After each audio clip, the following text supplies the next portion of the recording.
I said, not whistling. Don't be threatening me that I'm whistling. I'm not whistling. Okay, now let's try it again here. Almost ready. There it is. Hooray! Okay. Good enough. All right, so hang on, folks. I'll be there in just a moment.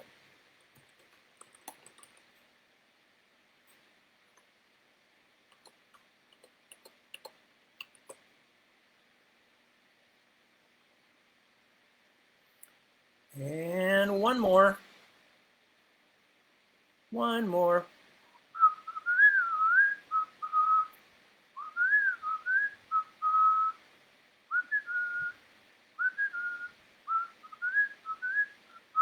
There, I whistled. Okay.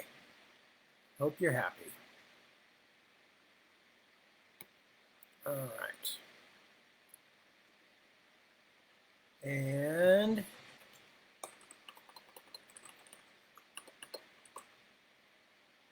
there. Bingo.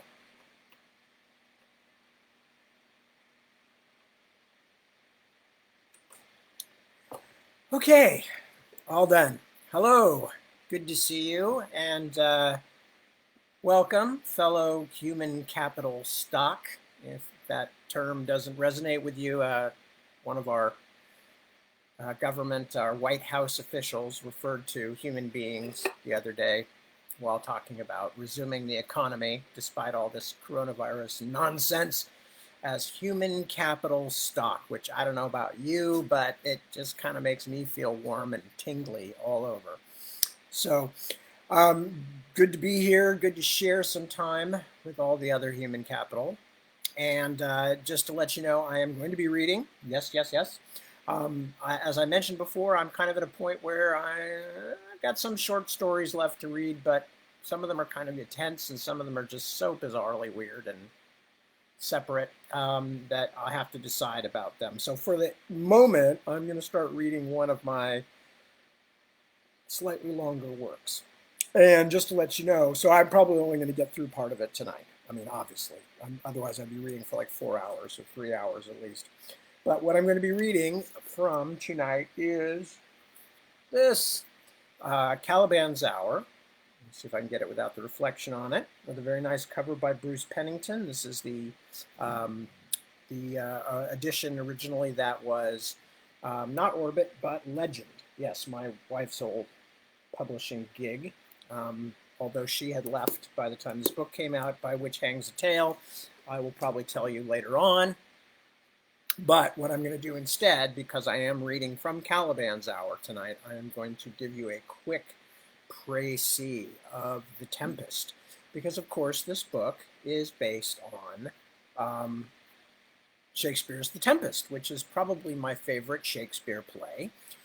Partially because it doesn't really fit easily into the canon anywhere. I mean, I suppose the closest part you could say is that it's a comedy, but like a lot of Shakespeare's late plays, it's both very deep and kind of odd in a lot of ways. But one of the things that I think is truly astounding about The Tempest, and I'll explain a little bit about what it's about in just a second, is that Shakespeare was utterly prescient on something that was to become one of the major questions of the 18th, 19th, and 20th centuries, and still is in the 21st century, which is the question of colonialism and the effect of the spread of Europeans out into lands where they had previously not trod, most specifically in the Western Hemisphere, over where we live, over here in America, us Yank folks. But that had just begun when Shakespeare was writing. Shakespeare didn't even make it to the time when the Pilgrims sailed. So the idea of the New World and these people who had not previously come into contact with Europeans, European values, Christianity, smallpox, was all, just beginning to happen. And yet within Shakespeare's Tempest, there is already the core of some very sophisticated thinking, I believe. Anyway, but that's not the only reason it's one of my favorite plays. Just to give you a very quick précis. The Tempest at the beginning is a huge storm at sea, which takes a ship full of a bunch of people who once were the servants and other nobles around a famous Duke Prospero. Prospero has been gone for many, many years because he was exiled from their kingdom in a coup by one of the people who is caught up in this tempest. So this person and his son and a variety of other sailors are wrecked in a tempest and cast ashore on an island. It happens to be the same one that Prospero, who not only was he a ruler, but he also happens to be a great magician, where Prospero and his daughter Miranda have been marooned for many years. Miranda is now a young woman. She came there as a baby, as I recall, or at least very, very young. So anyway, on the island, Prospero has found two servants. One of them is a sprite, a spirit of the air called Ariel. And yes, that was the name long before The Little Mermaid. That's where it came from. And the other servant is a quote-unquote monster or natural man, meaning natural meaning of nature, which is, in itself a bit of a slur, named Caliban. And Caliban, nobody knows for certain, but it was probably an anagram of cannibal, because of course that was one of the things that everybody was quite agog about, was the idea that if Europeans went out into these foreign places, that they would encounter cannibals, among other things. And this is, you can blame Herodotus for that, because, he wrote his diaries a couple of thousand years earlier, and he toured the world and told lots of stories, many of which were completely untrue. But that influenced a lot of how people in Europe viewed the world beyond their current knowledge. Anyway, so Caliban is essentially a slave. He doesn't particularly like being a slave. He one of the ways he fights back is he tries to get a couple of these sailors from the wrecked ship to help him to off Prospero and snag Miranda, the daughter who Caliban has, the hufty-wufties for.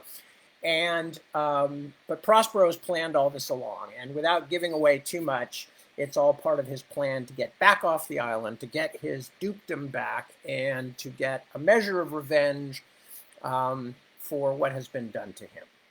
Now, the interesting thing to me is Caliban, and the very first thing, Caliban, who has been a servant for Prospero since Caliban was already on the island, and that's actually explained in the Tempest, but it's also part of the book I'm going to read you. So Caliban has been on the island almost his entire life, and he basically, the first thing he says in the play to Prospero, his master, his somewhat cruel master, is, "This was my island once." And he's right. Essentially, it's the same thing that came up with Europe and everything else with the colonial era, is all these people going out and discovering new lands that people were already living on and bringing them the benefits of things they had never asked for, like Christianity and slave labor with them as the slaves, and helping to pick the cotton or cut the sugar cane or whatever it was that the Europeans wanted the locals to do. So Caliban, despite being the monster and the bad guy, actually has a very legitimate gripe, and that is alluded to a few times in the play. But needless to say, it always fascinated me, and I wanted to spend more time on what Caliban's backstory was, and, as you will see from the book, what happens to Caliban afterward.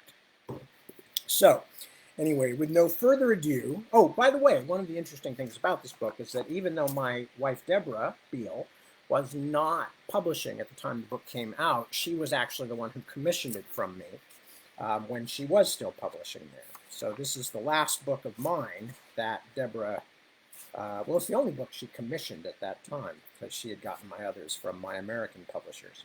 Anyway, so with no further ado, I think this came out in 1994, Caliban's Hour, and I will start.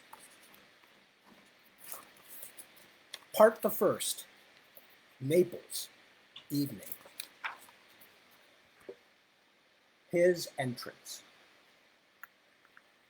Something slid down the side of the wide-bellied ship and into the water, quiet as a stolen kiss. As the shadow bobbed to the surface, it disturbed a flock of gulls who rose, shrieking, to circle high above the harbor. The last rays of sun from behind the mountain turned them for a little while into streaks of dull fire against the evening sky. At last they drifted back to the waves, folded their wings, and settled into watchful bird sleep. They were not disturbed again. Whatever swam there had gone, and the harbor was quiet once more. Light spilled out of the tavern door onto the muddied stones of the Piazza San Ferdinando as a trio of men stumbled out across the threshold into the more uncertain glare of the piazza torches. Behind them a voice rose in song, a first night in port song, full of drunken hopefulness. "A lot of slags," one grunted in dockside Neapolitan. "We'll do better at Culo's, won't we?"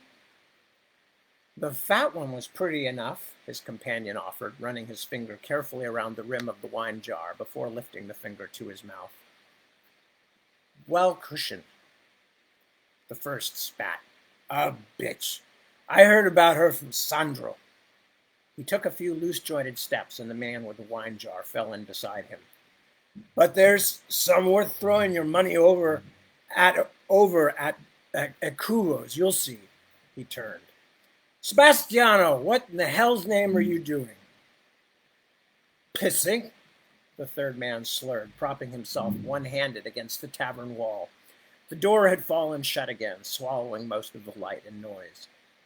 "Man's gotta piss sometime, doesn't he?" The one with the jar laughed. "Drink it down, piss it out," he sang. "That's the way the money goes." "We're going to Culo's," the first man called back. "Come on, then." With the wine bearer in tow, he moved off, somewhat unsteadily, across the piazza. Sebastiano, still leaning against the wall for support, contemplated with something like satisfaction the puddle now running down the walkway. As he fumbled himself back into his breeches, a dark shape appeared from the shadows beside him, silent and sudden. A calloused hand closed on his wrist. He lost his purchase on the wall and stumbled, but the clutching hand held him up until his feet were beneath him. As Sebastiano yelped and tried to pull away, his free hand strayed behind his back, groping for the rope cutter in his belt, but something lashed out from the shadows and imprisoned the other arm. He was held firmly by a large man-shaped shadow whose cloak drizzled water onto the paving stones. "What do you want?" "I've no money. My mate there." Sebastiano tried to gesture across the piazza, but could only twist a shoulder. "He's got my purse." The shadow figure said something guttural and urgent that the drunken sailor could not understand. He again tried to tear himself free, but his wrists were held as though manacled. The pressure increased. Sebastiano squealed in pain. "What do you want? Ah, Santa Maria!" He caught a glimpse of the eyes hidden in the shadowed hood, and his legs slowly folded beneath him until he kneeled before the dripping shape. Again the thing questioned him. This time he could almost understand the rough speech, but his heart was beating so fast he was sure it would burst, and he could not think properly. At last he heard what seemed to be a name, then heard that name said again. The fumes of drink utterly dispersed by terror, the safety of the tavern and his friends both only a few short steps away, but completely, hopelessly out of reach. Sebastiano shuddered, then forced himself to repeat aloud the name he thought he had heard. For a moment, as the grip on his arms tightened so cruelly that he thought his bones would snap, he was certain he had said the wrong thing. Childhood prayers, entreatments saved for storms at sea, whirled in his thoughts. Then the pressure slackened. He looked up to see the eyes in the shadowed face gleam with reflected torchlight, burning steadily as marsh fire.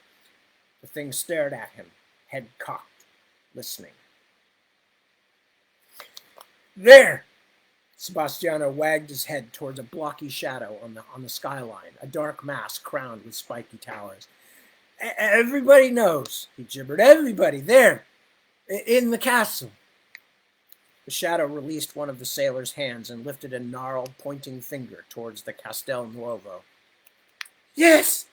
Sebastiano wheezed, feeling the thing's fingerprints still in his flesh. He nodded his head weakly. There! There! A moment later, he was alone. Trembling so badly he could not stand unaided, he leaned against the cold stone wall and wept. The torches still fluttered around the piazza. The shadows were empty.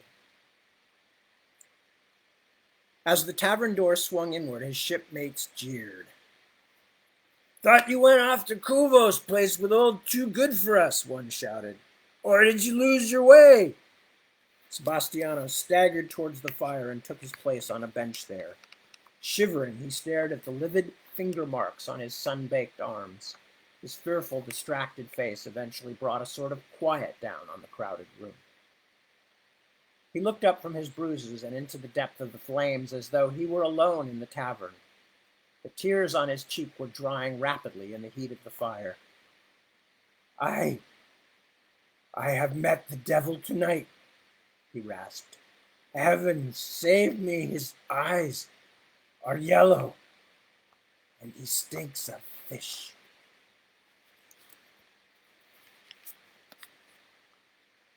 Next section. The castle. Night nestled in the crevices between the stones of the castle's great archway gate. A pair of sentries talked in low tones, pikes sagging, cloaks wrapped tight against the chill. When they finally retreated into the gateway to shelter from the ever colder wind, a large shadow detached itself from the darkness, like a piece of black velvet torn from heavy drapery, then clambered swiftly up the angled corner where the tower met the gate. Within a half-dozen heartbeats, it was far above the shivering guardsman, mounting the face of the arch like a spider. Dark fingers clutched the silent heads of the statues. Muscles bunched and extended as the figure drew itself upward, finding handholds and toeholds in the details of the carved reliefs, pawing the dignified stone faces of saints and warriors. At last the climber reached the top of the arch and stood there, cloak billowing and faintly silvered by moonlight. As it paused, unmoving, to look down on the Castel Nuovo's inner keep, there was a trace of the simian in its posture, in the hunched shoulders and the curve of the great, powerful arms. There was something equally animal in the way it leaned forward, rigid and intent as a hunting beast scenting its prey. The keep's upper windows glimmered like eyes, but they were blind eyes. No alarm was given as the shadow shape dipped into a crouch, then began to make its way down into the inner courtyard. Next section. A domestic scene. Giulietta, I will hear no more of it. This is your father's wish. There is nothing I can do. She was attired for sleep in a nightdress of Cathayan silk, but there was nothing of rest in her attitude. Her fine-boned face was drawn into tight planes and creases of worry, and she clutched the blankets with her thin fingers. Pacing back and forth beside her bed was a girl just on the edge of womanhood, whose swirl of dark hair, unbound for the night, swayed like the tail of an uneasy horse. I am the second to last child, Mother. The girl's voice would have been sweet but for the angry, self-pitying tone of her words. You have married off 2 daughters already, and Naples has an heir. Why should my life be caught up as well? He is an amiable young man, and not unhandsome. Oh, merciful Lord, how my head hurts. Please, Giulietta, your father has thought very carefully. My father has thought very carefully about what will suit him, not me. What do I care for young Orsino or any of his family? The woman on the bed drew in breath sharply. Have a care how you speak of your father. Her voice trembled. The world has not changed so much that daughters may insult their sires without retribution. She paused and looked down at her slender hands clutching the coverlet. From heaven, I mean. For surely it is a sin to flout the Father who loves you and cares for you. Does he? I can scarcely recall what he looks like. He's here so seldom. She hesitated, but only for an instant. I am surprised you even remember that you were married. Giulietta! If I had said such things about even thought such things. The girl stopped pacing. She clenched her fist and opened her mouth wide as though for another angry denunciation. Instead, she shuddered, then flung herself down beside the bed. She pressed her forehead against the quilt, against her mother's hip, and wept. I cannot breathe. I have dreams that I am buried alive. Terrible nightmares. I do not want to marry Renato Orsino. Oh, Mama, I am so miserable. The woman reached out a hand to stroke her daughter's dark hair. But what can possibly make you so unhappy, my rabbit? I beg you tell me. He is said to be sweet-tempered, and his family's house is very close. He will not be far from all you love. But that's just it. I have seen nothing, Mama, done nothing. And now I will go to live in the house of the Orsino family, and I will have babies, and then I will grow old, and I will die. Her mother laughed in pained surprise. But, darling one, there is far more that will happen to you than that. And having babies is nothing to sniff at. My life would mean little without you, my dear, and all the rest of my brood. You had a life before. I have had nothing, seen nothing. I am smothering. Giulietta's anguished words were muffled against her mother's lap. What you know of my childhood is exaggerated, misleading. I was often frightened. The girl lifted her tear-stained face, eyes suddenly bright. I would love to be frightened. Grandfather took you across the ocean. You saw a whole new world. I will die here among the same faces I have seen my entire life. In dreary, gossipy Naples. Before her mother could reply, they were startled by a knock on the bedchamber door. One of the ladies in waiting poked her head in, then quickly stepped back again to admit an old woman carrying a very small boy. I beg your pardon, Highness. The old woman paused to dart a stern, meaningful look at the daughter. I know you like to be left alone at bedtime, but he can't sleep for having nightmares. Asked for you over and over. Of course, Francesca. The mother held out her arms, and the boy was delivered, eyes half closed, fair hair mussed and damp with night sweat. What is it, little Cesare? She asked, stroking his red face. Why are all my chickens so uneasy tonight? Man! Man! Cesare waved his fat little hand. He thinks he saw a man at the window, the nurse said fondly.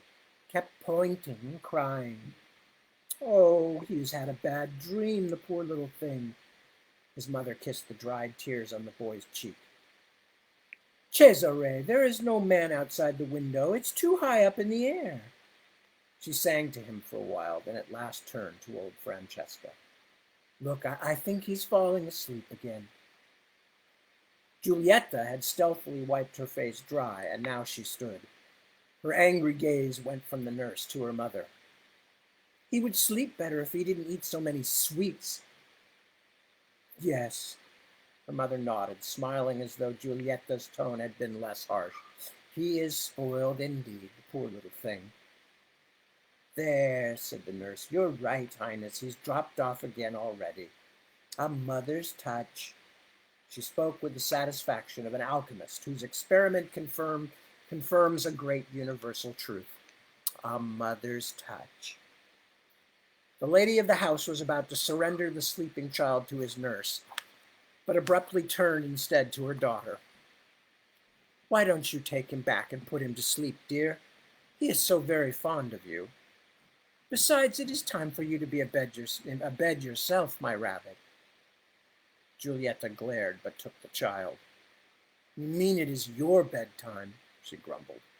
It is scarcely an hour past sundown. Her mother did not argue. I have been tired since this last one came. Go on, take him, Giulietta. Help Francesca put him to bed.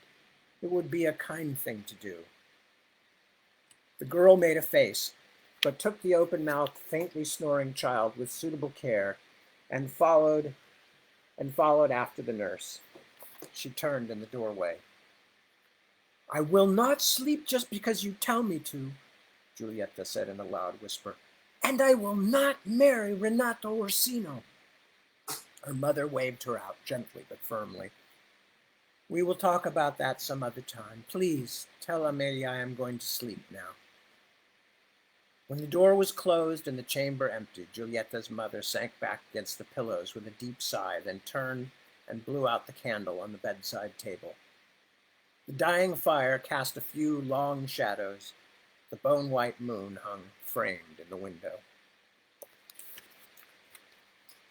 Next section. The villain. The echoes of the church bells tolling the 11th hour were fading when the bedchamber door opened on silent hinges. A dark shape moved through, then pushed the heavy door back into place. The smoldering embers in the fireplace painted red along the edges of everything. The shadow approached the bed and for a long time stood motionless, surveying the sleeping woman. At last, as though the force of such scrutiny had penetrated her dreams, the woman's eyes fluttered open and wandered for a moment unfixed, before widening with alarm. What? She gasped. Who? A dark hand sprang from beneath the figure's cloak and covered her mouth. She struggled, but even with both her own hands, she could not push away the clamping fingers. The shape leaned closer. Her wide eyes became even rounder, and her thrashing movements increased. I will let you go. The deep voice spoke Milanese with strange undertones. Astonishingly, the prowler did not whisper, as though he, for no female throat, could birth such a chesty rumble, did not fear discovery. I will let you go, he continued, and you may shout until you echo the hurricane, but even if you manage to wake someone to help you, although I am certain there is no one nearby so capable, then you will merely bring yourself a swifter ending. His lifted hand vanished into the cloak like a black rabbit going to ground. She pulled herself back against the pillows, as far from the intruder as she could shrink. You are from Milan? She was hardly able to speak for the breathlessness. He laughed, but there was pain in it. So you recognize your native speech, but you do not remember me, Miranda? I suppose I am not surprised. He threw back the hood of his cloak to reveal a shaggy-haired head set low and tilted forward on short neck and broad, muscle-knotted shoulders. His skin was tanned and leathery. Beneath his heavy, bony brows, his eyes glinted as shockingly yellow as an owl's. Miranda raised her trembling hands to her face. Caliban? He laughed again, harshly, and slapped his hands together with a crack loud as a musket shot, then bared his long, crooked teeth and did a strange dance, capering like a beggar-man's monkey. Ha! So you do remember. I have survived. I exist, at least as a memory. He stopped and leaned close, curling his lips. At least as a nightmare. Miranda shook her head, dazed. But what? Why are you... After all these years... Why am I here? He smirked. Why, to kill you, of course. He spread his great arms as if to applaud her terror. Go to, then. Scream until the rafters shake. It will only hasten your end. But if you love life so that you fear to leave it, then I advise you to stay quiet and thus make full use of what you have left. Miranda let out her pent breath. For a moment she had to struggle to take another. You mean to slay me? He crouched. Nothing so simple or so sudden, little queen. I could have murdered you in your sleep if I chose, snuffed you as easily as you extinguished this taper. He plucked the candle from her bedside table and backed towards the fire, then held the wick in the embers until it caught. As he returned, he held it close so that it threw the thick bones of his brow into stark relief. One pinch, then blackness, he said, setting it down once more. But that would be too swift. It would not serve me. I have gone to great effort to come here, Miranda. Heroic might not be too bold a word. I have ridden in the damp, fish-perfumed, rat-swarming holds of ships. I have risked the swords of city men. Yes, heroic might indeed be the word, if there could ever be a hero as ugly and spiteful as I am. We must be careful with our words, after all. They are very important. In fact, they have brought me here. Words? Miranda sat up straighter. I do not understand. Do you not? I have words for you. He took a step forward and clutched her wrist. Your father is dead. She shook her head at the pain of his grip. 5 years. This is no news. It was to me. His lips curled in a snarl. 2 decades I roamed that empty island in bleak, abject misery. 20 black years, and all I could think was that someday I would find your father again and tender him the payment I owed him. At last I escaped. Oh, it was not easy, Miranda, and made my way to Milan, but he is dead. Prospero is dead. Who could have imagined my iron bone tormentor might grow old and die like an ordinary man? Not all the force of my bitter hatred can bring him back. He has cheated me. His hand tightened again. But you have not. Cheated you? Of revenge? Yes. Oh, yes. I have been robbed of a chance to make him hear the words he gave me, put to their necessary use. Cheated of an hour in which I could make him hear my grievances, every last one. It is the final betrayal. May his soul twitch in the fires of hell, if such a place does exist. Of all the things he taught me, that is the one I hope does not prove a lie, as so much else did. May his soul burn. Miranda traced the sign of the cross. Caliban laughed. You should look to your own soul, pretty Miranda. So you will kill me. You do not seem suitably frightened. Is your current life so miserable? He narrowed his eyes, then smiled. Ah, I see you stealing glances toward the door. Do you anticipate rescue from the guardsmen? Sadly, old Somnambulo, for that must be his name, I could have walked past him whistling had I chose, is now sleeping even more deeply than his usual wont. I gave him a goose egg on the back of his head, but I imagine he will recover his wits by morning, and I know when the guard will change and who will take his place. I have been watching for 3 days, Miranda. I know the rhythms of your house almost as well as I know the tides that play along the beaches of my island. Our island. Then it was you that Cesare saw. His smile grew crooked. Your pampered child. I wonder what sort of man he would make if he had been given a life like mine, instead of luxury, cosseting, and a fine lady like yourself for a mother.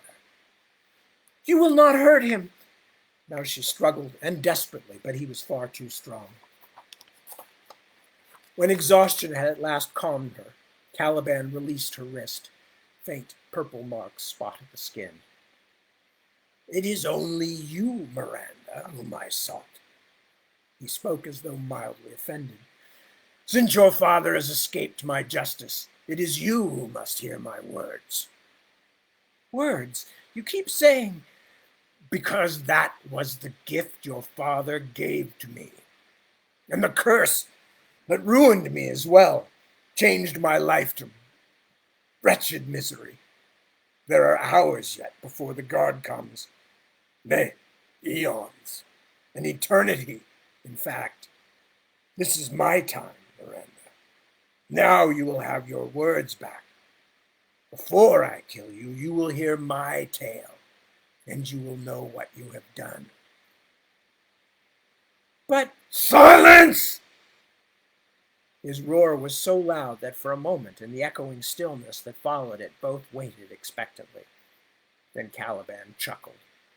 You see, there is no one to interrupt us. Your guard is insensible, the household asleep.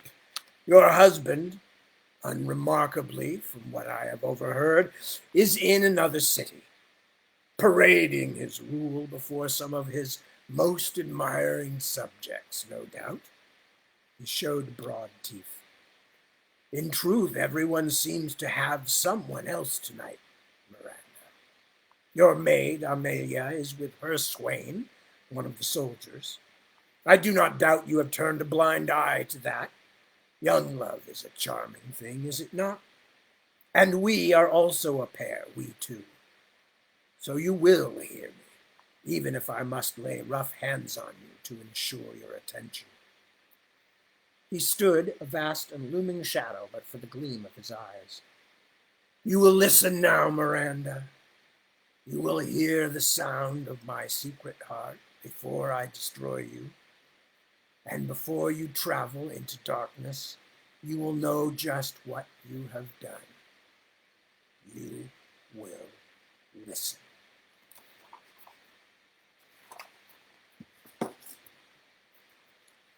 Part the second. The Villain's Tale. A mouth full of words. What should I say, Miranda? Now that the time has come, what should I tell you? How? What? Where do I begin? I have been clamp-jawed with silence so long, now it must all rush out. The words inside me can be pent no longer, and it is you who must brave the torrent. I cannot promise you will not be drowned by its raging force. There! Do you see? That is one of the chief crimes with which I charge you and your father. Especially your father. You two brought me a gift, or so I thought. A shining object like a bright fruit dangled in front of a starveling. You taught me that all things have names. Your gift to me was words, a language. But it was a poison fruit, that naming of things, for with language I learned lies. Conceits, tricks, prestidigitations. And see, I perform them too. There is no rushing torrent of water, only a story that I will tell. A river is a river, wet, noisy, a home for fish and whirring winged flies and skimming beetles. It is not made of words. In fact, a great part of its beauty is that it has no words at all. But your father and his spreading canker of a language, there, witness. I am a prisoner of his lying comparisons still. Your father first named, then took the meaning from everything. Before you came, I lived in a world of certain, solid truths, Miranda. Bestial is what your kind calls that world, that way, but I am not so sure. I have now seen your cities, the streets and dockside, teeming with pale people, hurrying like termites in a split log, with so many crushed together, and each one telling 1,000 tiny lies in an hour, lying with every breath, every glance. Can you tell me that my isolation and simplicity were worse? On my island, I existed in a world of unquestionable things. The great rock above the beach had no name, but I knew it, and knew what it was. something upon which I could climb, to see far out across the ocean's face. A family of lizards nested there, small, brown, striped with yellow, and though they fled before my approach, skittering into crevices to lie in silent panic until I passed them by, I did not think of them as being more alive than the great stone or of some higher order of being, no more than I thought so of myself. They moved, I moved. The rock did not. Let me just for a moment show you. Beep, beep, beep, beep. There's the picture. I completely forgot. I did illustrations for this. So there's picture. Young Caliban. Okay. They moved, I moved, the rock did not. And yet sometimes an entire afternoon passed when both lizards and I were still as the great shelf of stone, while for all I knew, perhaps there were times when the stone itself walked or crawled or even flew, and I simply had not seen such a moment. In my mind, that great rock was a thing, just as the lizards were things, each one, and I did not try to compare it with anything else. It simply was. I simply was. The objects I found on my island were food, if I could eat them, shade, if I could sleep beneath them. The weather itself was not a separate phenomenon that could be discussed like war in a distant country. Some days the world was wet and windy. Other days the entire universe sweltered in unchanging heat. In fact, it was on just such a day when the whole of creation seemed a stone baking in the coals of a fire, that I climbed the great rock and saw my doom. Could I have hidden from what proved to be my fate? The island was not large, but there were enough high places, enough hidden frond-shaded folds that perhaps I could have kept my distance, at least for the first year. If I had, I would have thought differently, seen differently. I would have grown a year older, and also I would have had the custom of separateness. Watching, I would have felt myself a distinct thing. Learning, I would have understood differently. But like the lizards, I was fearful, but ultimately stupid.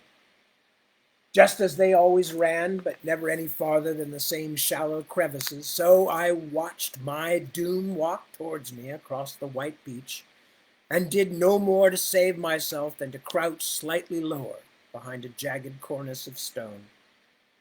Up until that moment, with my mother dead, I had been the lord of my land. But now my fall from power was before me.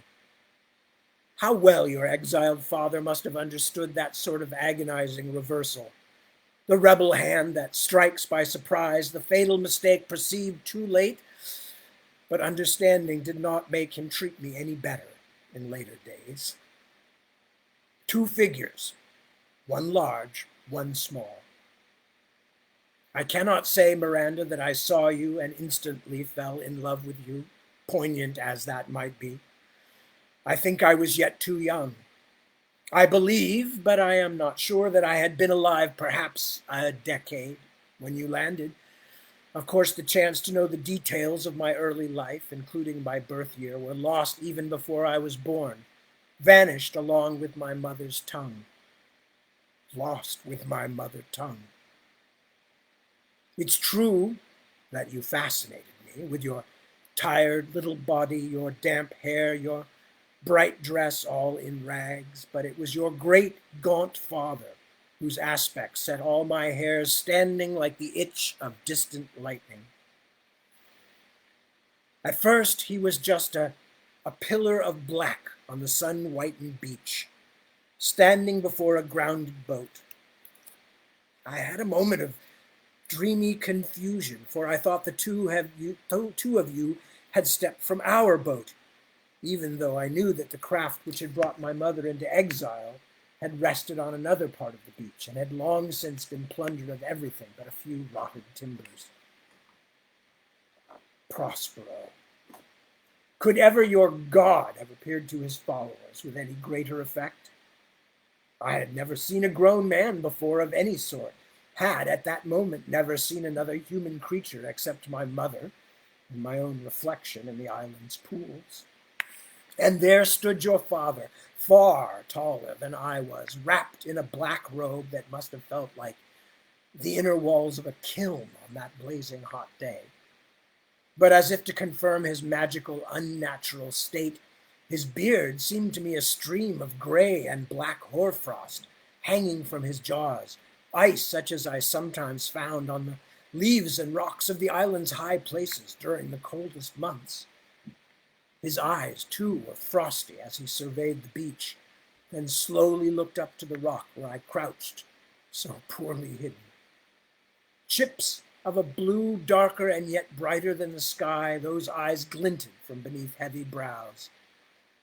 Altogether, he seemed a thing of iron, like the nails we had salvaged from our boat, cold and unyielding, sharp and black, a creature of iron and ice. But there I have run ahead of myself, and I see I have confused you. Unstoppered, I have gushed when all should instead be poured out into careful measures. For each part of this story has a different taste, and if you would know what I know, if you would understand what I feel, even a little, you must be given each draft in its proper turn.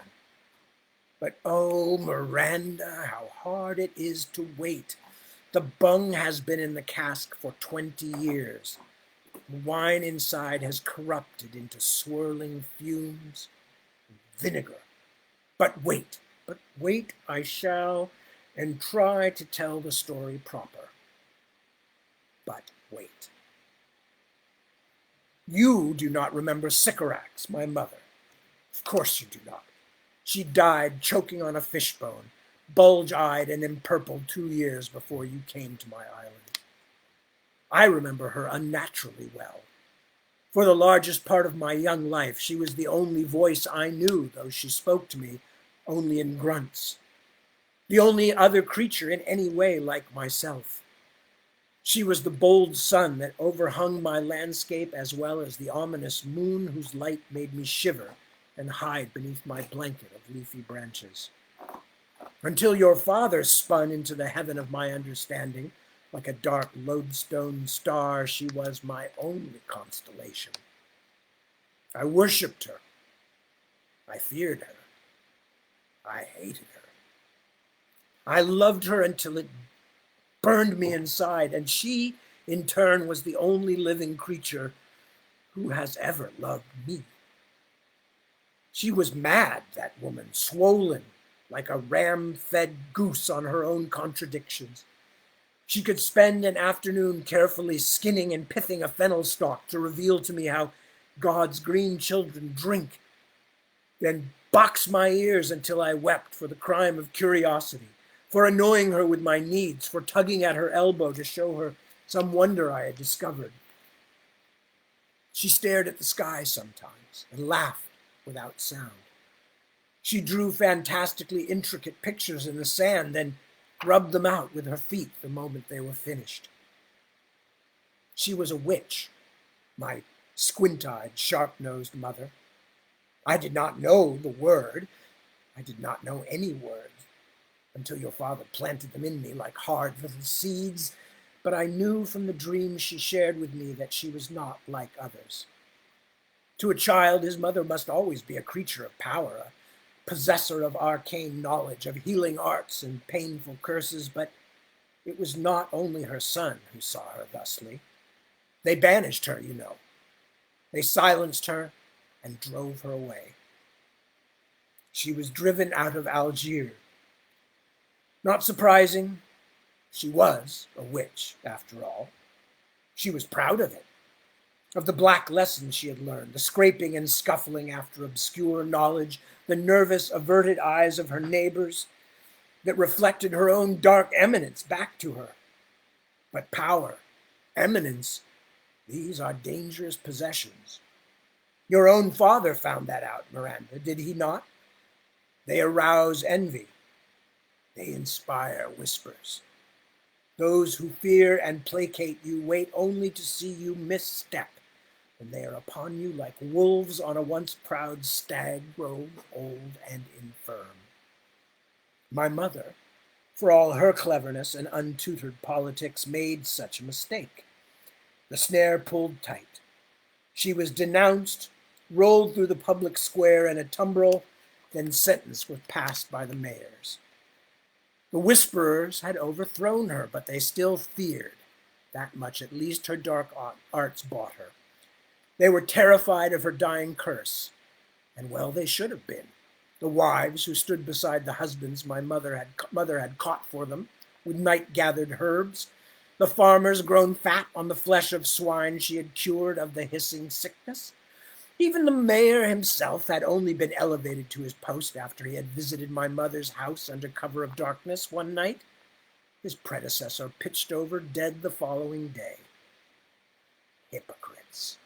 If I am glad of anything, it is that I did not spend my childhood among such creatures. So frightened were they of her magical words, her curses, that they scorched out her tongue with a fire-heated iron. But even that was not enough. Afraid that the killing of even a silenced witch would bring a plague of bad luck down on them, they put her in a boat, my pregnant mother, and towed her out to the open sea where she was set adrift. Pregnant, yes, heavy with child and no man to claim the fathering. The wild, conflicting rumors about the sire's identity helped spread my mother's ill fame far beyond the place where she had lived. If God would see you preserved, that treacherous imp of a mayor said from the other boat as she drifted away, then he will bring you safe again to some far shore. How do I know these things if my mother had no tongue to say them? Because your father told me. He had known of my mother's banishment, although to him it had been no more than a bit of gossip, some idle chat from a merchant fisherman wintering in Milan. And here again your father put a curse upon me, for now all my memories of my mother, the only creature who truly cared for me, are strained through the sieve of Prospero and his cursed language, just as are the words I speak to you now, pouring out my heart. He took my past, and he took my future. He drove me into a dark burrow and then stopped it at both ends. May his soul twist and burn forever. But he did not know all. There are things I had before I had his words. Some of my mother's story still remains to me, and only now do I corrupt it with the rot of speech. She was put to sea heavy with me, with Caliban unborn. Our boat drifted and drifted. One kindly woman, a neighbor, had secreted a few small loaves of bread and a jar of water in the boat. And this kept my mother, and me, I suppose, alive as the boat wandered errantly across the ocean. At first my mother employed the singed stub of her tongue to curse, great wordless curses that made the very clouds overhead curl and blacken along their edges. Soon, though, she had too little strength for cursing. By the time a week had passed, she could do nothing but lie in the boat's bottom, her shawl draped over her head to shade her from the sun, and wait for death. But she did not die, Miranda, and because of that, I came to be. So blame your God, as one always must, for putting a match to the train of events that will now take you from the arms of your family, just as I blame that God, or whatever might hold his usurped throne, for sending you and your cursed father into my life to make it a confusion and a misery. The island, my island, came into view as a muddy blot on the horizon. My mother washed up at last and crawled out of the boat and a little way onto the beach, finding there, as if set by some provident spirit, the shade of some trees and a rill of clean rainfall that ran down from the heights. By those two things, shade and water, she was saved. By those two things was I preserved inside her belly, although I was nothing but a sprat, a minnow, a pollywog. So you are wondering, if your father did not know these tales, how do I know them now? Much he taught me, some few true things, many lies, but he was not the first to catechize me. I had learning of many sorts at my mother's knee, and though there were no words, I still see the pictures she put in my head, her own thoughts. She did not speak to me at all, and seldom even grunted. What I remember most of her face was a mouth like a pocket that was almost never opened. But somehow there are pictures. I will tell you of that later. I think there I'm going to stop for the night. Stop for the night. I wonder why I sound like Kermit the Frog now. No, I'm going to stop there because it's almost 3 o'clock in the morning, and that's like only 1/5 of the book, although I won't have to do an introduction each night, I hope. And those of you who want to and are interested in anything having to do with the story specifically, please go read The Tempest, or even better, see somebody do a production of it. There are several movie versions, including one fascinatingly cast with Helen Mirren as Prospero. But there are others too. I've seen 3 or 4 TV or film productions myself, and I've seen it in the theater. It's a grand play. And also, one of the interesting things about The Tempest, and this won't come across so much from the Caliban story itself that I'm reading, although the obsession with words and language obviously is in part occasioned by this. In a lot of ways, I think it was Shakespeare's kind of his elegy, no, not elegy, kind of his what's the word I'm looking for? It was a way of commenting on his career as it came to an end, and the things he had done, and what he thought about the act of being an artist and a writer. So